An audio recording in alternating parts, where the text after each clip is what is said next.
사랑의 주님, 오늘도 이렇게 저희들 주님 앞에 예배드릴 수 있는 귀한 참 시간들 또한 건강을 허락하셔서 주님 예배드릴 수 있는 은혜를 주시니 감사합니다.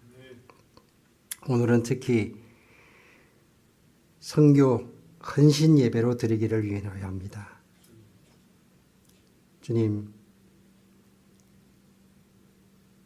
이 예배가 저희들이 온전히 불사려지고 주님 앞에 온전히 드려지는 주님의 향기가 되는 귀한 예배가 될 수 있도록 인도하여 주시옵소서. 주님께서 세미한 음성으로 말씀하여 주셔서 우리 마음판에 새겨지게 하시고 가슴에 찔려지게 하시고 부담이 느껴지게 하시고 몸부림칠 수 있는 저희들 될 수 있도록 도와주시옵소서. 주님, 부족한 종 주님께서 이 시간에 사용하여 주셔서 주님이 잊고 가시고자 하는 말씀을 주님 대언할 수 있도록 주님께서 저에게 은혜를 더하여 주시옵소서. 예수님 이름으로 기도합니다.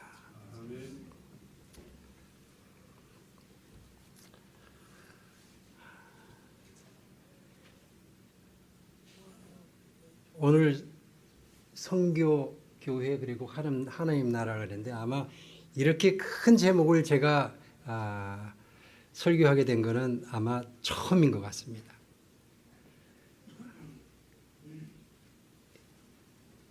선교라 그러면은 사실은 모든 것을 다 포함합니다. 근데 제가 여기서 얘기하는 선교는 세계 복음화를 얘기하는 겁니다.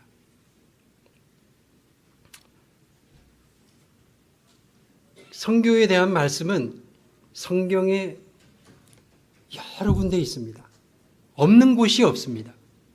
우리가 자세히 보면은 창세기서부터 요한계시록까지 선교에 대한 얘기가 없는 곳이 없습니다. 그런데 우리는 왜 선교를 소홀히 했을까요? 글쎄요.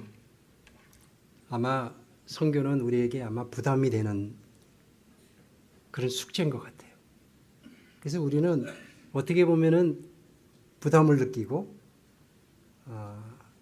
교회도 마찬가지고 우리 자신들도 마찬가지고 삶 속에서 소외된 어떻게 보면은 좀 부담스러운 그런 일이 되어버렸습니다. 그런데 하나님께서는 성경 매 장마다 선교를 말씀하셨느냐? 그건 하나님의 계획입니다.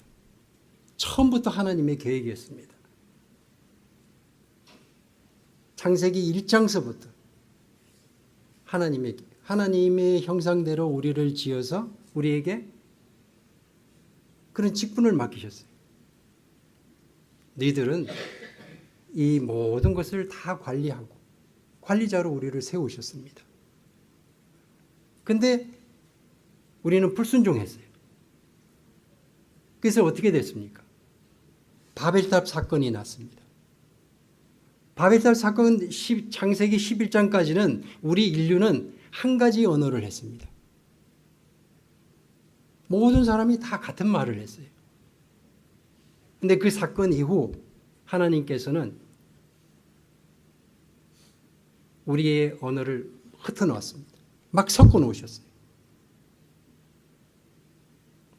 그래서 창세기 12장에는 하나님께서 아브라함을 부릅니다. 불러서 다시 계획을 세우십니다. 그래서 아브라함에게 3가지 약속을 했습니다. 그런데 그 약속 속에 너를 통해서 큰 민족을 이룬다는 약속을 하셨습니다. 그게 세계 복음화의 시작입니다. 이스라엘 백성만 택한 게 아닙니다. 이스라엘 백성을 통해서 온 인류를 택하신 겁니다. 우리는 오해를 했습니다. 우리뿐만이 아니에요.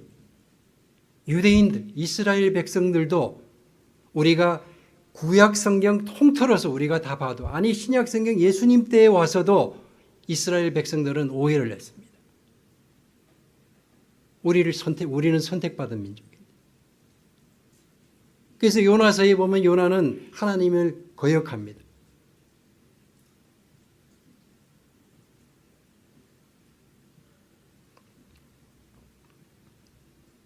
그래서 선교는 어떻게 보면은 뒷전으로 밀려났습니다. 그런데 그것을 다시 되새긴, 다시 구약의 많은 곳에 그것을 선지자를 통해서 우리에게 가르쳐 주셨습니다. 이사야서 53장에 보면은 고난받는 종이 나옵니다. 예수님께서 고난받으시는 그가 찔림은 우리의 허물을 인합니다. 53장 4절 이하에 보면은 예수님 고난받는 종에 대한 얘기가 나옵니다. 근데 54장 바로 그 다음 장에 54장에 가면은 하나님께서는 세계 선교에 대한 계획을 또 말씀하십니다. 그래서 장막을 넓히라고 얘기합니다. 조금 있다가 제가 자세히 한번 더 살펴보겠습니다. 그래서 유대인들에게 그것을 명기를 시켜주고 더 다시 생각날 수 있도록 해줬는데도 불구하고 불순종합니다.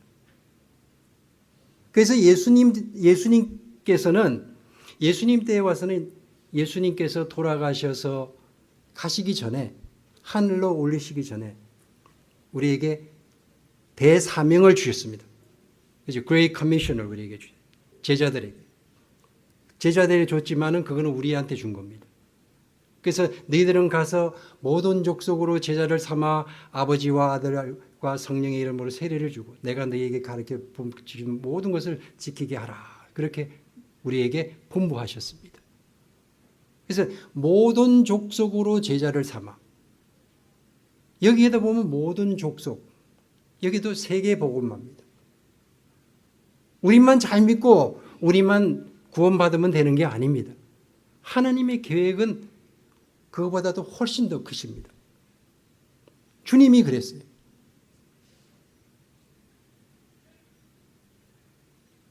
그런데 불과 얼마 안 지나서 제자들은 예수님을 또 오해합니다.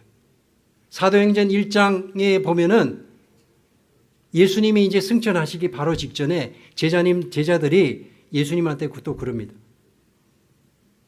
그러면 지금 이때가 이스라엘 왕국을 회복하는 이때가 지금입니까? 하고 또 예수님에게 물어봅니다. 계속 왜곡을 계속 오해를 하는 겁니다. 그 예수님이 뭐라 그럽니까? 때에 대해서는 나에게 물어보지 말라고 합니다.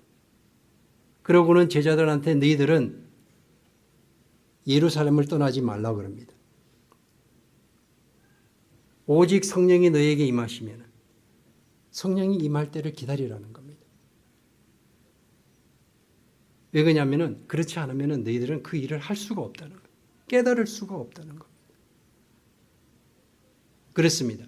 세계 선교는 하나님이 시작하셨고 하나님이 하시고 하나님이 마치십니다.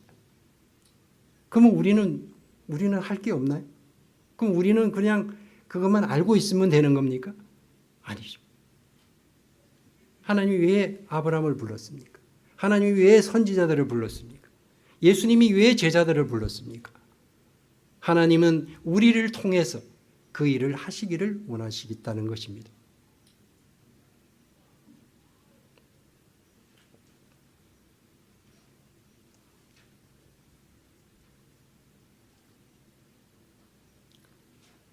그래서 이제 우리는 이스라엘 백성들이 그런 오해가 있었는데 혹시 우리에게도 그런 게 있나? 우리도 혹시 그렇게 오해하고 우리도 잘못 알고 있는 부분이 있나? 살펴봐야 됩니다. 선교 얘기를 하면은 부담이 느껴져요. 그 누구나 다 그렇습니다. 심지어 선교사가 오면은 우리 교단은 그러지는 않아요. 근데 선교사가 오면 부담스럽고 참 어떻게 해야 되지?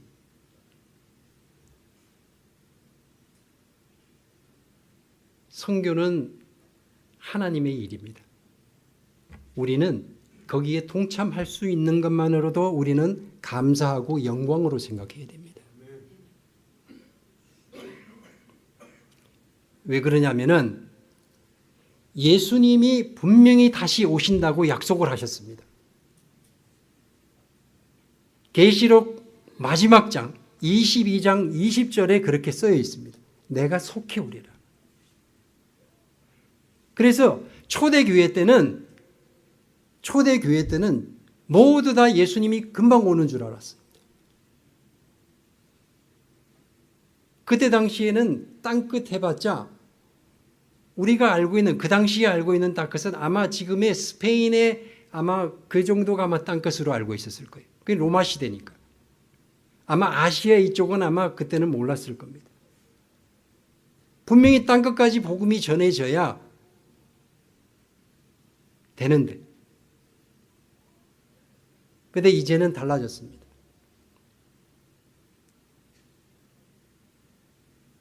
이제 18세기 이후 이제 선교에 대한 다시 재인식이 됐습니다. 어떻게 보면은 윌리엄 캐리가 세계 선교에 눈을 뜨게 된 것은 시대적인 배경이 있었습니다. 1792년도에 조그만 영국의 너링햄이라는 조그만 도시에 교회를 목회하고 있는 목사님이었습니다. 아주 조그만 교회예요. 그런데 그 목사님이 윌리엄 캐리가 지금 우리가 공부를 하면은 현대 선교학의 아버지라고 합니다. 어떻게 그렇게 됐을까요? 비전이 있었기 때문에 그렇습니다. 하나님의 계획을 볼 수 있었기 때문에 그렇습니다. 그래서 그 열정이 가슴이 찢어지는 것 같았어요. 너무나 뜨거워졌습니다. 그래서 어쩔 수 없었어요. 그래서 그 주위에 있는 목사님들을 모아서 설교를 했습니다. 설득을 합니다. 우리는 세계 복음화를 해야 됩니다. 18세기 말이에요. 근데 시대적인 배경은 뭐냐면은 그때 당시에는 아마 식민지주의가 굉장히 왕성할 때입니다. 산업혁명 이후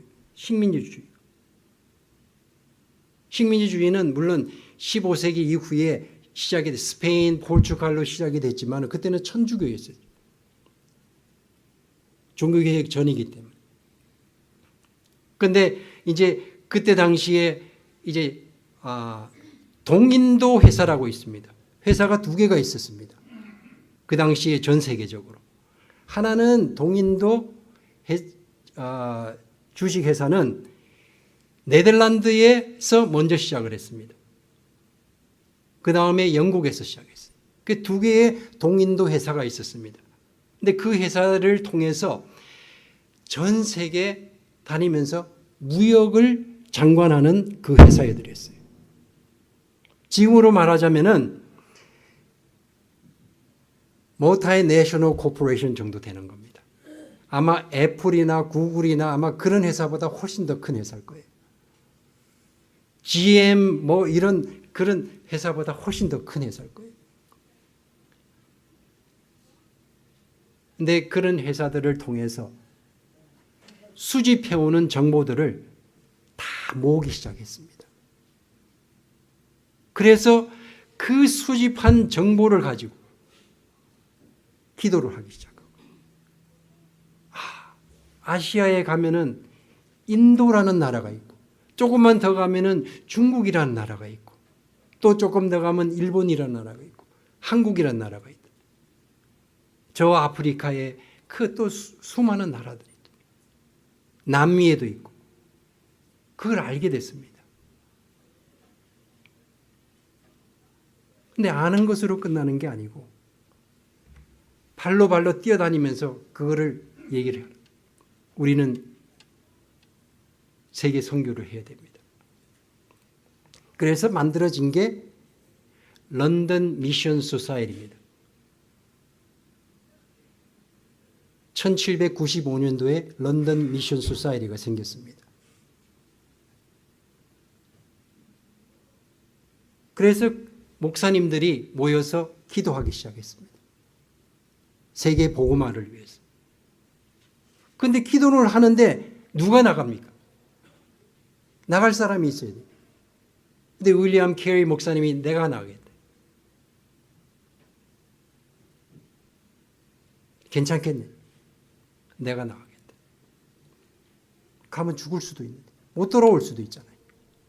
그때는 한번 가면은 몇 달이 걸려서 가야 됩니다. 배를 타고 걸어서 마차를 타고. 근데 가겠다는. 그래서 갔어요. 그게 우리 근대 기독교 선교의 시작이었습니다.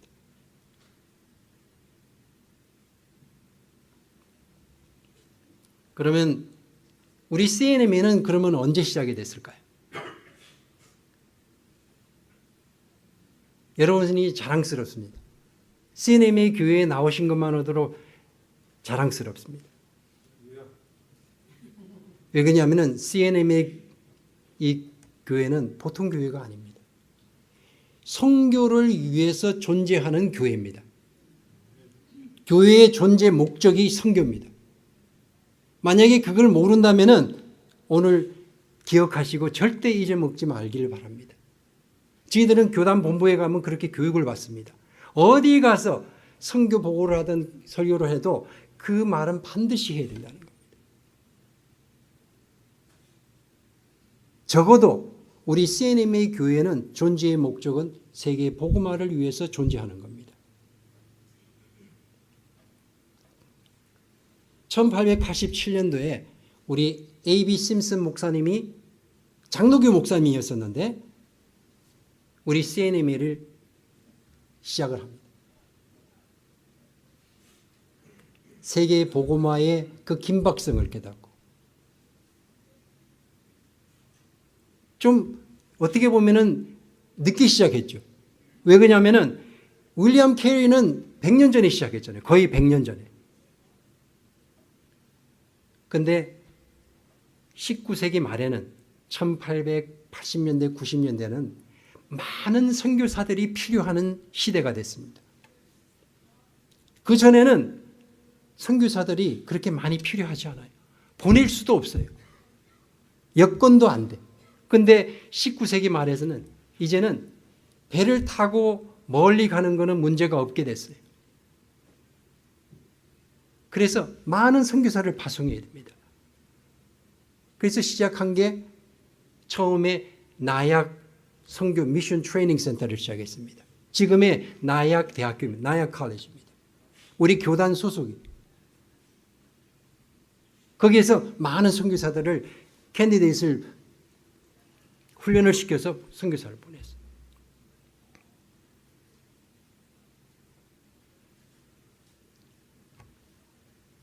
제 교단에서 하는 가장 중요한 사역이 처음에는 문서 선교였습니다. 문서 선교를 했어요. 왜 그러냐면은 그 당시에는 지금과 달라서 다 사람이 글을 보아야 믿었어요.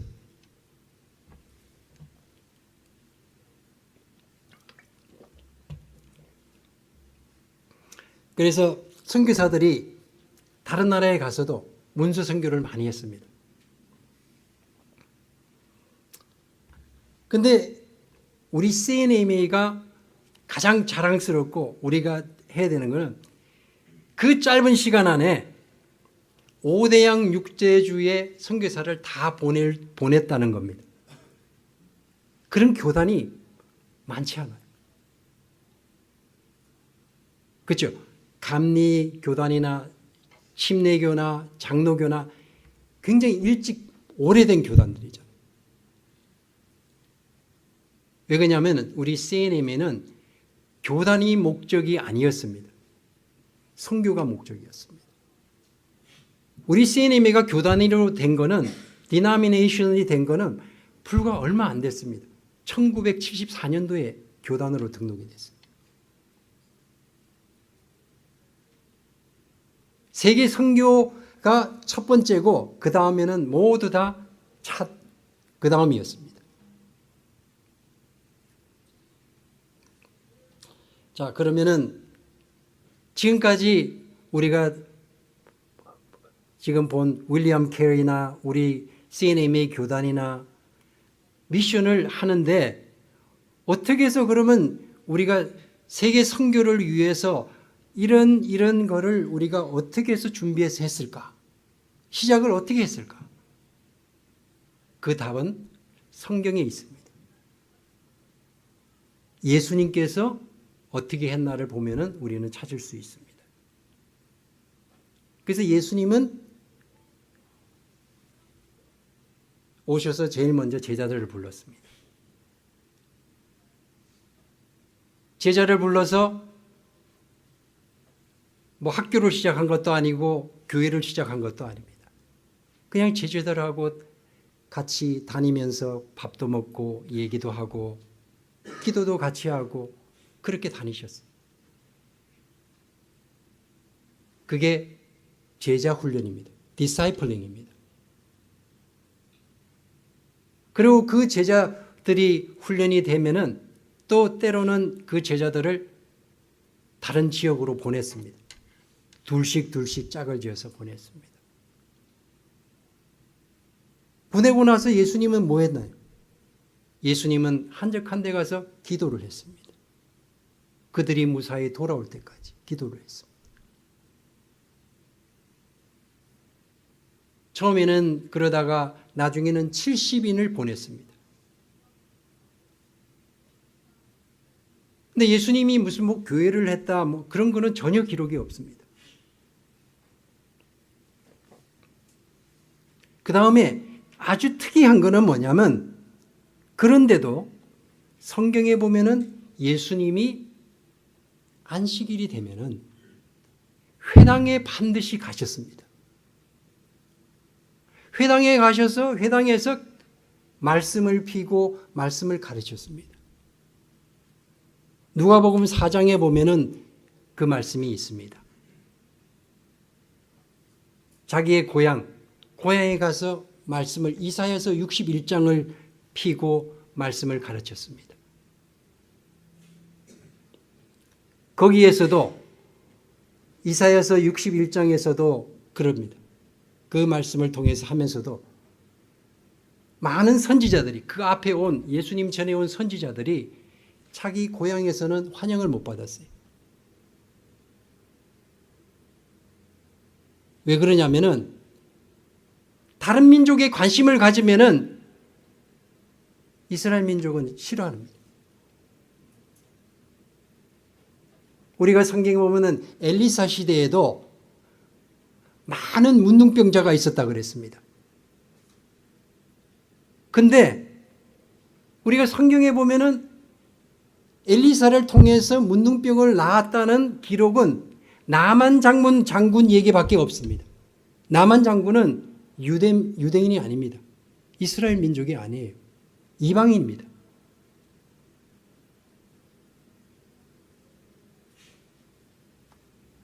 그러면 왜 그럴까요? 하나님께서 왜 그렇게 짓궂게 왜 이스라엘 민족이 많으면 이스라엘 민족을 먼저 구해야지 왜 그러실 거예요?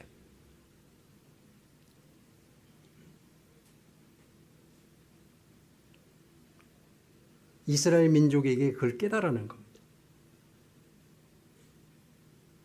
그들도 내가 사랑하는 백성들이라는 겁니다.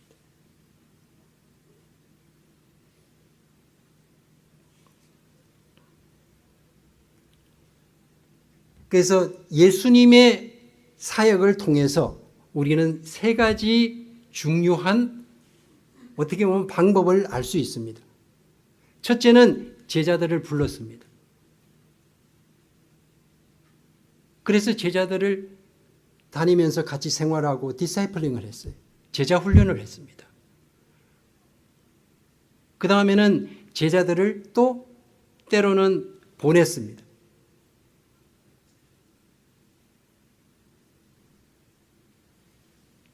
또 때로는 회당에 가서 예수님은 또 가르치셨습니다. 어떻게 보면 회당이라 그러면은 유대인들은 회당을 지어서 시나갓이라고 합니다. 시나갓. 유대인이 있는 데는 회당이 다 있습니다. 마치 우리가 섬기는 교회처럼. 그래서 이 세 가지의 스트럭처가, 구조가 선교의 가장 기초적인 구조입니다. 그래서 윌리엄 캐리도 그랬고, 그 다음에 허슨 테일러 선교사도 있고, 많은 훌륭한 선교사님들은 그 구조를 통해서 선교를 했습니다. 우리 교단도 마찬가지입니다. 근데 우리 교단 안에 이런 선교 세 가지의 트라파타이라고 합니다. 트라파타이 마들, 이 세 가지의 구조를 다 가지고 있습니다. 물론 이 지교회, 우리 아틀란타 온누리 교회처럼 우리 지교회가 어떻게 보면 제일 중요합니다. 왜 그러냐면 모든 인적 자원은 여기에 다 있기 때문에 그렇습니다.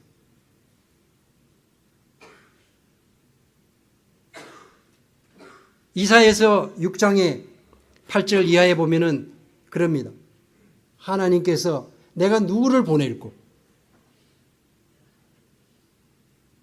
그럴 때 여러분은 뭐라고 하겠습니까? 숨어버리겠습니까?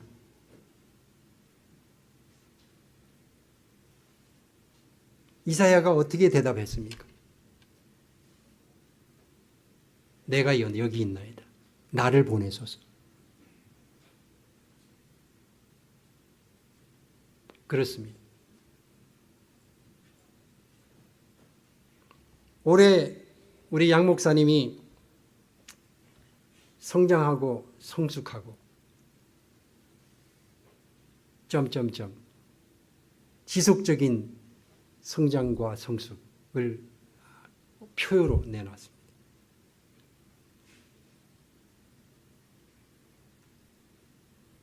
우리 온누리 교회는 아직 선교사를 파송하지 않은 교회입니다. 한 가정도 파송하지 아직은 않았습니다. 어떻게 보면 0입니다.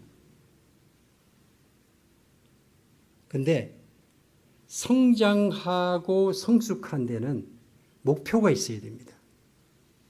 여러분, 왜 성장하고 왜 성숙합니까?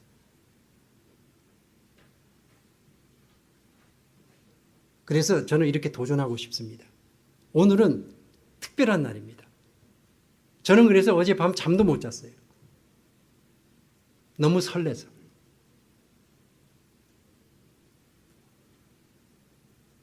선교 헌신, 선교 동원 주일이면서 저희들은 주님께 세미한 음성을 듣고 저희들이 답할 시간입니다.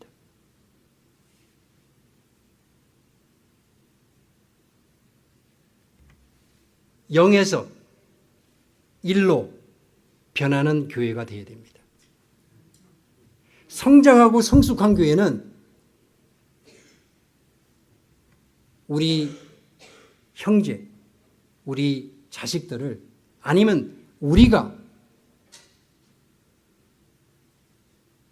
주님의 콜링에 순종하고 선교주로 나가야 됩니다. 여러분, 기도하지 말라 그래도 기도 안 할 수가 없습니다. 만약에 여러분 자녀가 선교주로 나갔다면은 기도하지 말래도 기도 안 할 수 없습니다.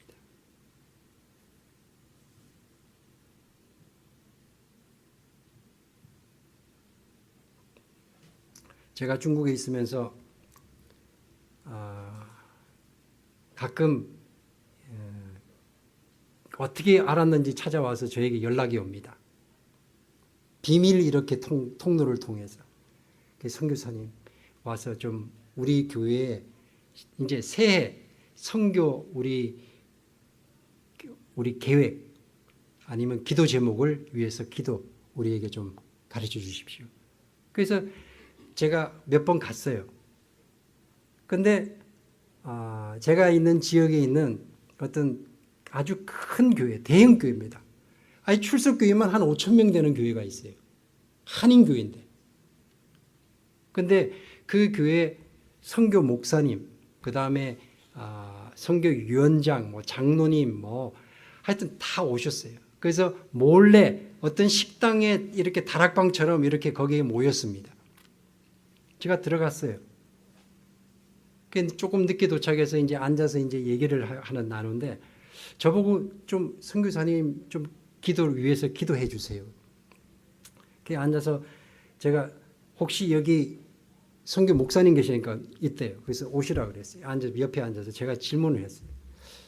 선교 목사님은 지금 이 교회에서 몇 가정을 파송하셨습니까? 질문을 했어요. 얼마든지 할 수 있잖아요. 그 질문을 했더니 잘 몰라요. 그래서 옆에 있는 장로님한테 물어보더니 3가정을 파송했대요. 근데 그 교회는 거기에 이미 창립한 지 10년이 넘은 교회입니다. 10여 년이 된 교회예요. 근데 3가정 파송했어요.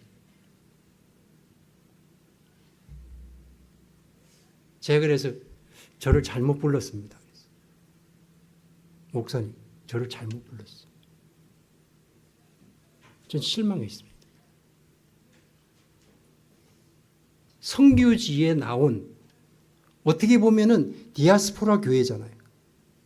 선교의 가장 처음 제일 앞에 나와 있는 한국 교회인데 그것도 대형 교회, 5천 명 교인이 모이는 교회인데 3가정을 보여요. 그랬더니 저보고 자꾸 선교사님 그러지 마시고 좀 앉아서 좀 말씀 좀. 그래서 또 밥값은 해야 되잖아요. 밥까지 먹었는데. 그래서 제가 그랬습니다. 올해 내년도 선교계획 10가정 파송 계획을 세우십시오. 아니 지금까지 우리 3가정밖에 10가정 1년 안.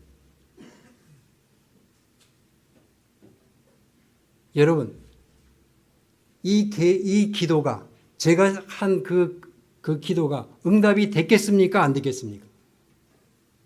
됐어요. 아멘.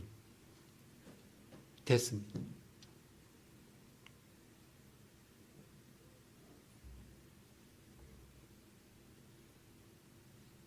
제가 처음에 그 얘기했을 때는요, 저는 아주 또라이라고 그랬어요.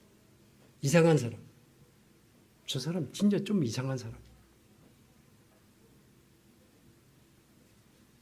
근데 그런 배짱 없으면은요, 아무것도 할 수가 없어요.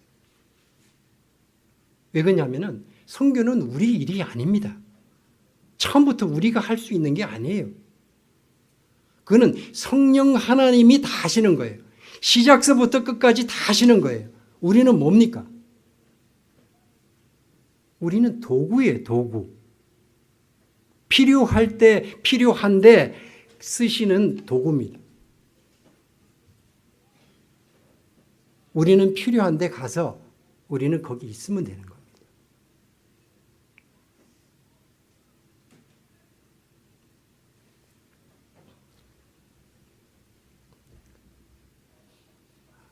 지금은 선교가 많이 바뀌었습니다. 왜 그러냐면은 우리가 생활하고 있는 것도 많이 바뀌었잖아요. 지금 20년 전, 10년 전 지금 많이 바뀌었습니다. 지금은 우리가 벌써 1980년도부터 세계화를 외쳤습니다. 그 속에서 우리는 대한민국은 올림픽을 했습니다. 그리고 끝나자마자 급속도로 경제 발전을 이룩했어요.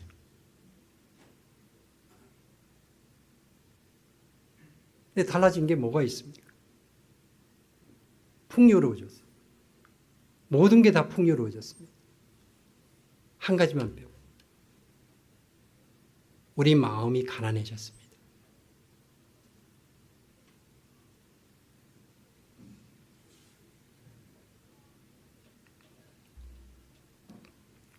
세계화는 우리 생활을 다 바꿔놨어요. 그래서 사람들은 그냥 이렇게 빠르게 돌아가는 이 세상에 우리는 그냥 묻혀서 그냥 사는 건가 보다. 아니. 어디에 봐도 지금 변화가 되고 있는데 제대로 되는 게 없습니다. 요즘 학교에도 마찬가지입니다.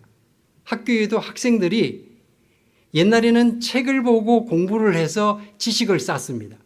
근데 지금은 아닙니다. 그럴 필요가 없어요. 왜 그러냐면은 그 지식을 아는 게 아니고 알 필요가 없습니다. 그 지식을 누가 제일 빨리 찾느냐가 더 중요한 게 됐습니다. 이상하게 됐어요. 아이들이 전부 다 껍데기만 합니다.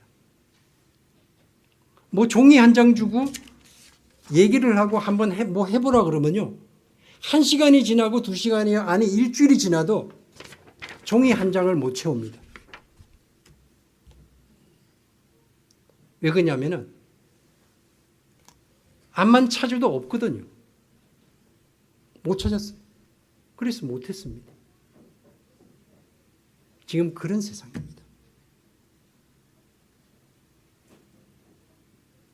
책을 덮은 지가 오래됐어요. 그래서 성장도 우리가 얘기하는 성장도 복음화도 어디서부터 시작이 돼야 되느냐? 주일학교부터 시작이 돼야 됩니다. 어디까지? 신학대학원까지 시작이 돼야 됩니다. 그렇지 않으면 안 됩니다.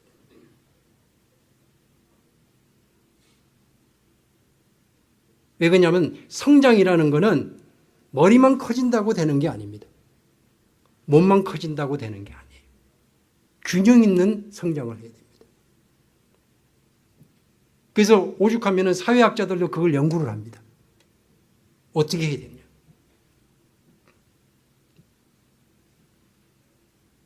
근데 저는 이렇게 얘기하고 싶어요. 제일 중요한 것은 영적으로 성장해야 됩니다. 그 다음에는 말씀에 대한 지적으로 성장해야 됩니다. 그 다음에는 우리는 건강한 육신이 있어야 됩니다. 네 번째는 우리는 사회적으로도 건강하게 성장할 수 있어야 됩니다. 물론 더 얘기할 수도 있습니다. 더 우리가 세분하게 할 수도 있어요.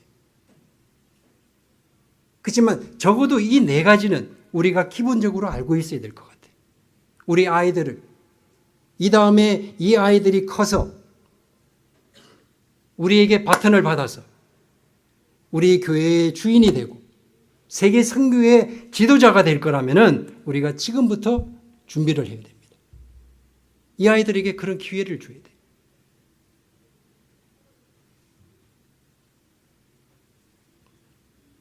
그래서 우리는 때로는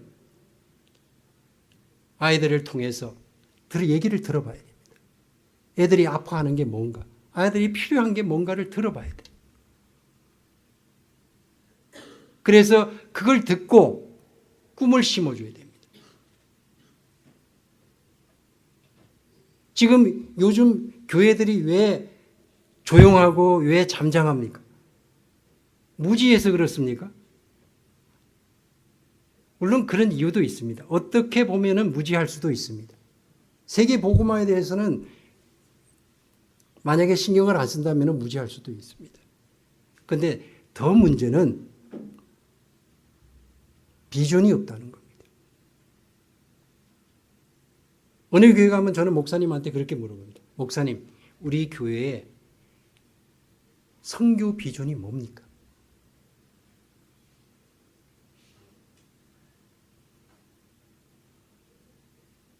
그런 거는 없는데 아주 클리어하게 교인 누구든지 우리 교회에 들어오는 교인들은 아주 클리어하게 그거를 알아야 됩니다. 아니 그게 없는데 어떻게 방향이 없는데 우리가 어디로 갑니까?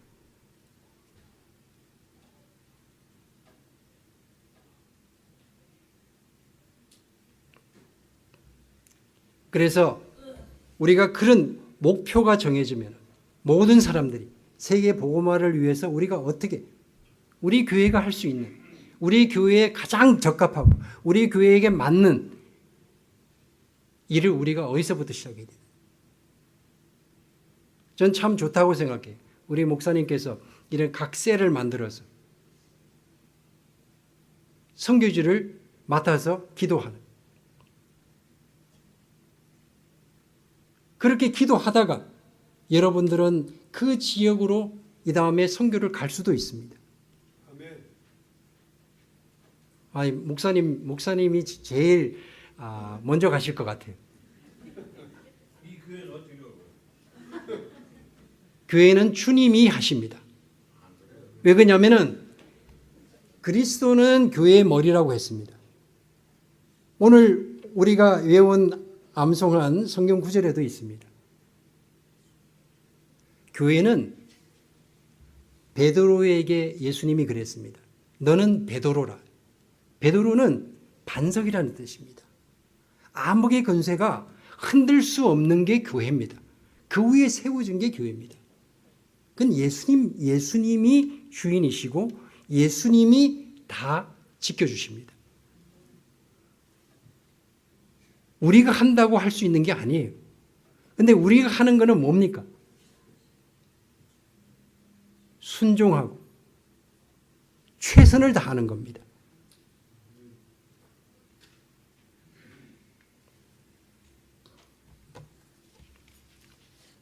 이사야서 54장 2절에 보면은 이런 말씀이 있습니다. 내 장막터를 넓히며 휘장을 아끼지 말고 널리 펴되 너의 줄을 길게 하며 너의 말뚝을 견고히 할지어다. 이런 말씀이 있습니다. 시간상 일일이 성경 찾으라고 그렇게 안 하겠습니다. 근데 여기 보면은 장막이라고 그러는데 영어로는 텐트라고 그럽니다. 근데 어떻게 보면 이 텐트는 지금의 교회나 마찬가지예요. 여러분, 바울이 뭐 하던 사람이죠? 천막 만드는 사람. 생업이 프로페셔널이 천막을 만드는 사람이었습니다. 근데 우연의 일치가 아니에요. 저희들은 텐트 메이커입니다. 저희들이 가는 곳에 교회가 세워지면 저희들은 거기다 교회를 세우고 우리는 또 떠납니다. 왜 그러냐면 텐트는 그런 특성이 있습니다. 플렉시블해요. 유연하잖아요. 그 다음에 모빌이에요. 그러니까 이동성이 있어요. 언제든지 우리가 뛰어서 옮길 수 있어요. 그 다음에는 언제든지 우리가 즉각적으로 폈다가 짧은 시간에 우리는 할 수 있어요. 기동성이 있어요.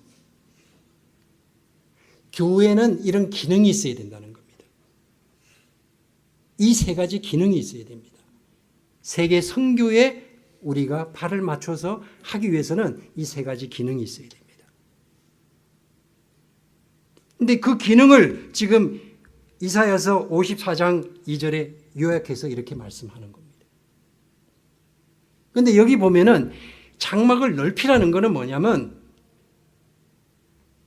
이방 민족에게도 전할 수 있도록 해야 된다는 겁니다. 왜 그러냐면 그거 하나님의 계획입니다.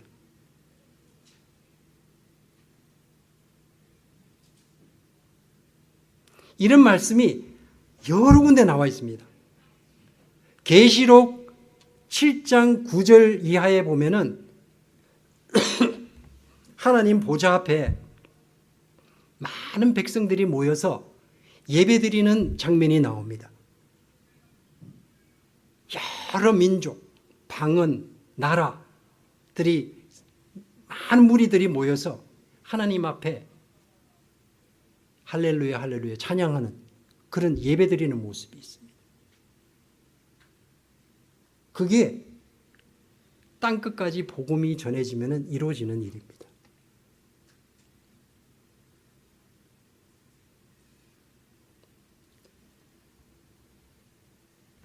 복음서에도 마찬가지고 우리가 구약 성경에도 마찬가지고 많은 곳에 그런 말이 있습니다. 예수님께서 십자가에 달려 돌아가시고 나서 돌아가신 예수님의 구속 사역이 끝나고 나서 바로 이사야서 53장에서 고난받는 종에 대한 얘기가 끝나고 바로 54절에 세계 선교에 대한 세계 복음화에 대한 말씀이 있는 것은 반드시 그건 하나님의 뜻이 있습니다.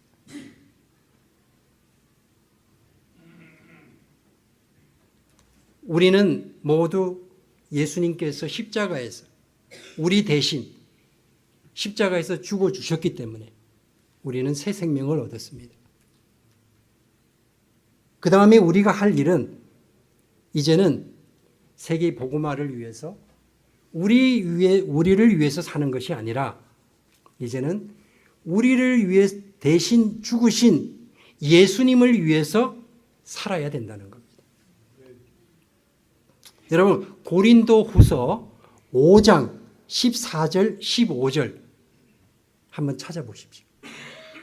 지금 시간이 없으시면은 이 집에 가서도 한번 찾아보세요. 우리 자신을 위해서 사는 것이 아닙니다.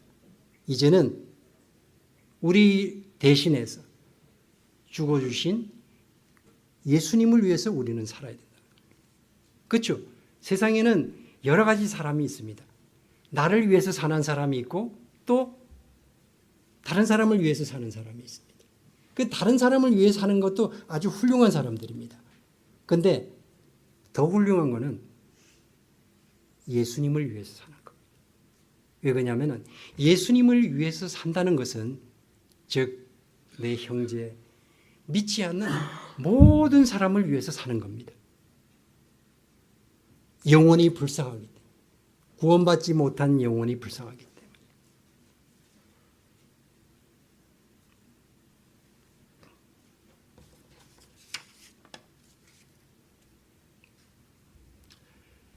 근데 우리 교회에 저는 이렇게 얘기하고 싶습니다. 요즘은 선교사들이 배를 타고 2달 동안 갈 필요가 없어요. 비행기 타면은 몇 시간이면 도착합니다. 내가 무슨 연락할 게 있으면은 전화기로 아니면 인터넷으로 연락하면은 내가 전화는 동시에 알 수 있습니다.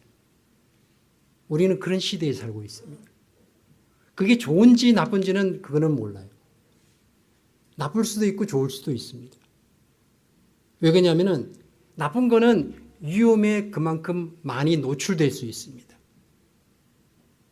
좋은 거는 우리가 전달하고자 하는 그런 의사를 정확하게 빨리 전달할 수 있다는 겁니다. 가고 싶은 데는 언제든지 갈 수 있습니다. 그런데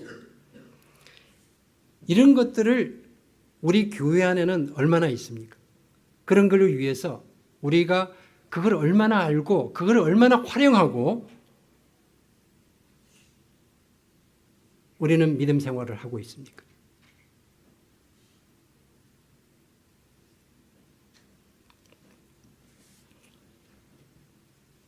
교회 안에는 선교 훈련에 대한 구조가 있어야 됩니다. 계획이 있어야 되고 훈련이 있어야 됩니다.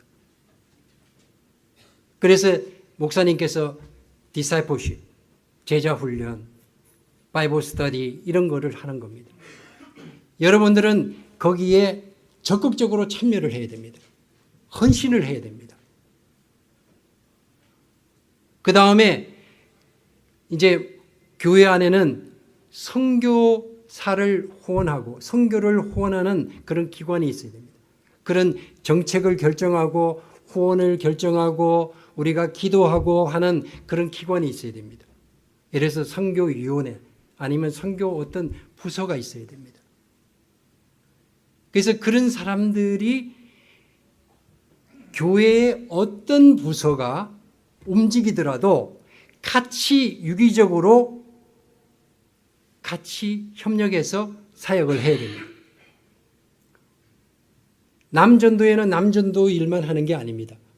남전도회도 선교 사역을 같이 해야 됩니다. 여전도회도 마찬가지입니다. 유년주일학교도 마찬가지입니다. 유스부회도 마찬가지입니다. 그게 유기적으로 움직이는 겁니다. 마치 우리가 어떻게 보면은 로켓을 발사하면은 1차적으로 제일 밑에서 그게 발사가 됩니다. 그 다음에 점차 올라가면 그 다음에 두 번째, 세 번째, 그래야지 멀리 갈 수 있습니다. 그래서 우리는 단계적으로 그런 계획을 세워야 됩니다. 그래서 목사님은 교육자들은 그런 인재들을 발굴하고 훈련을 해야 됩니다. 지금 우리 선교 본부에도 난리입니다. 선교 후배생들이 이제는 찾으러 다녀야 됩니다. 제가 그걸 아주 피부로 느낍니다. 제가 교회에 가서 이런 선교 보고하고 설교할 때 끝나고 나서 오늘 설교 말씀을 통해서 하나님께서 감동을 주신 내가 누구를 보낼고 내가 여기 있나이다 하고 감동이 되신 분 일어나시면 제가 기도하겠습니다. 그러면요. 전에는 이쪽 저쪽 중간에서 사람들이 다 일어났습니다. 가든 안 가든 그게 문제가 아니에요. 그런데 지금은요. 조용합니다. 우리 일이 아니에요. 우리는 지금 그런 시대에 살고 있습니다. 선교 헌금이 없어서 선교 못하는 게 아닙니다. 선교사가 없습니다. 갈 사람이 없어요.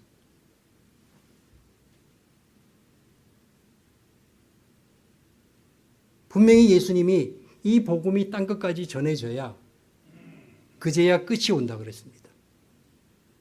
그럼 어떻게 됐습니까? 우리는 어떻게 달라져야 되겠습니까? 여러분은 어떻게 달라지겠습니까? 그래서 오늘 저는 이렇게 도전하고 싶습니다. 여러분, 선교는 성령님이 다 하십니다. 왜 그러냐면 하나님 말씀은 하나도 안 이루어진 게 없습니다. 언젠가는 이루어집니다. 그런데 우리는 뭐를 해야 됩니까? 우리는 기도를 해야 됩니다. 여러분,